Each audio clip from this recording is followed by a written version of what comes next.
You know, I guess I'm just going to have to turn this into questions and answers. So who's got a question?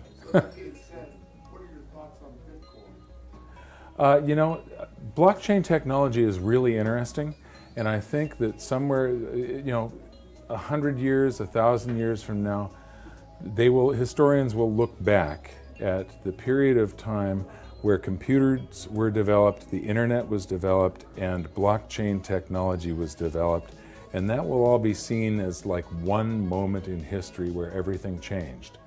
And it's very powerful, except it can be used for good or evil. And the thing is, if it's a distributed full consensus network, blockchain technology, which Bitcoin is, for instance, there's millions of computers all over the world running the same ledger, double checking each other. They're not all owned by the same company or entity. That is something that can be used for good.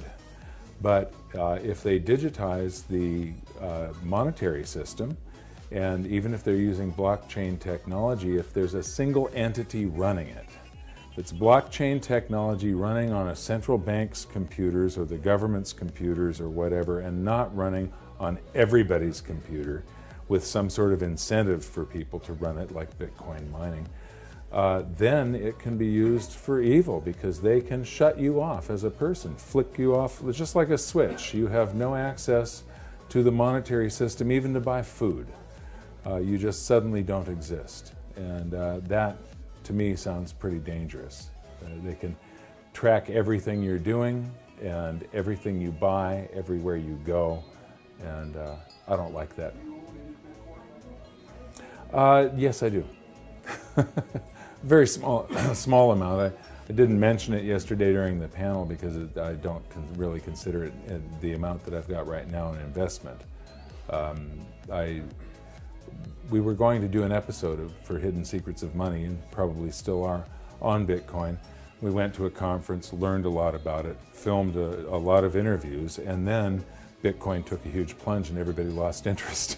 So other episodes of Hidden Secrets of Money took precedent to that.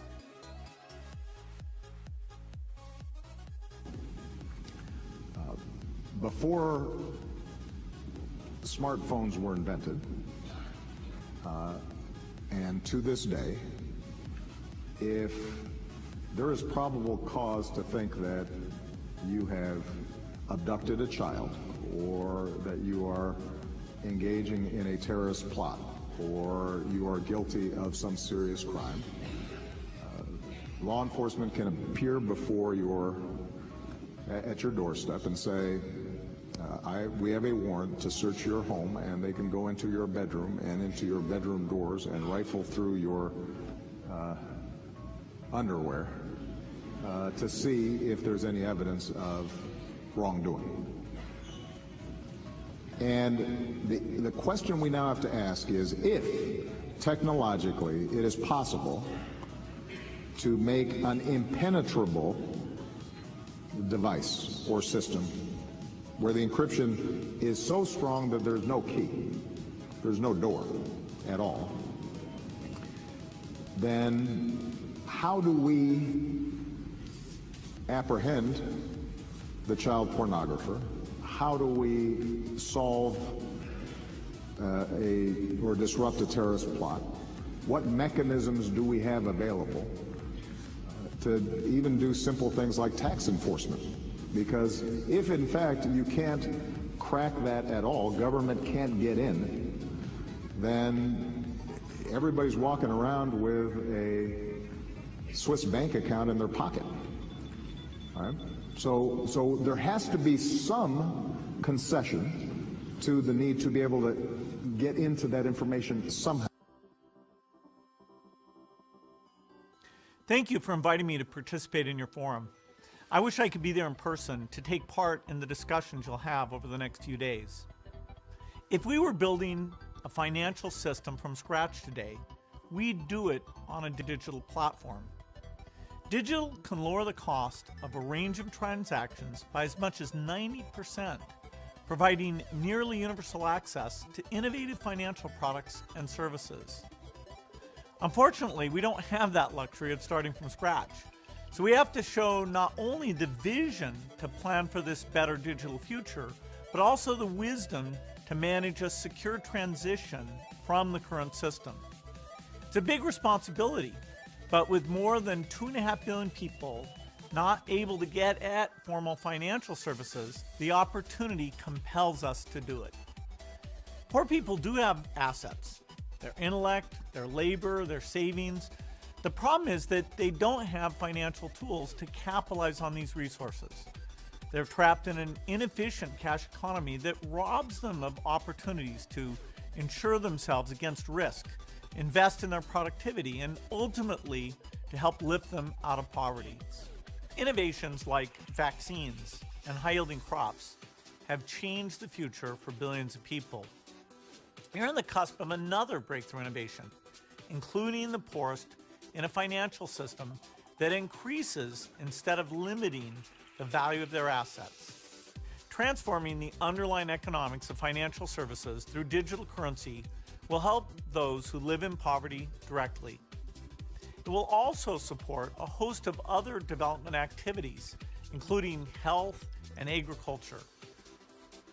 I see two priorities for the immediate future. First, we need to drive the policy changes to make sure the poor can get engaged at this level. And second, we need a measurement system that tracks the progress towards drawing people in, not just to have accounts, but to really benefit from financial activity. The market economy will control its own interest rates. Guaranteed. It did before the feds arrived, and it will after they're gone. And whether or not the Libertarian Party or someone else abolishes the Fed, it's a moot point, because cryptocurrency is coming. I promise you. It may or may not be Bitcoin. It may be something else, but it is coming. It is like the Pandora's box that has been opened. You will never get that idea back in the box. And when it comes, the Fed will disappear. The paper money will be gone, and the world will be in crisis for a while. It's the absolute truth. Governments will not be able to collect income taxes because there will be no record of any income for anybody. It will be a very, very strange state of affairs, but it is coming. And when it does, shortly thereafter, there will be no Fed. It cannot exist in the world of cyber currency. I mean, we're in the world of digital transactions and the digital glue that holds everything together. Do you think that paper money or a gold standard has any meaning whatsoever in that world? It does not. All right, well, let me get your thoughts on the economy more broadly. I mean, this is the need to move money from place to place, the cost of doing so, the overhead, as you put it, makes me think, believe it or not, of Bitcoin, because some people have said, hey, Bitcoin is the answer to those problems. Are you a believer? Well, Bitcoin is exciting because it shows how cheap it can be. Bitcoin is better than currency in that you don't have to be physically in the same place. And of course, for large transactions, currency can get pretty inconvenient. The customers we're talking about aren't trying to be anonymous. You know, they're willing to be known. So the Bitcoin technology is key, and you could add to it, or you could build a similar technology where there's enough attribution that people feel comfortable. This has nothing to do with terrorism or any type of money laundering. The need to move money from place to place, the cost of doing so, the overhead, as you put it, makes me think, believe it or not, of Bitcoin, because some people have said, hey, Bitcoin is the answer to those problems. Are you a believer? Well, Bitcoin is exciting because it shows how cheap it can be. Bitcoin is better than currency in that you don't have to be physically in the same place. And of course, for large transactions, currency can get pretty inconvenient. The customers we're talking about aren't trying to be anonymous. You know, they're willing to be known. So the Bitcoin technology is key, and you could add to it, or you could build a similar technology where there's enough attribution that people feel comfortable. This has nothing to do with terrorism or any type of money laundering.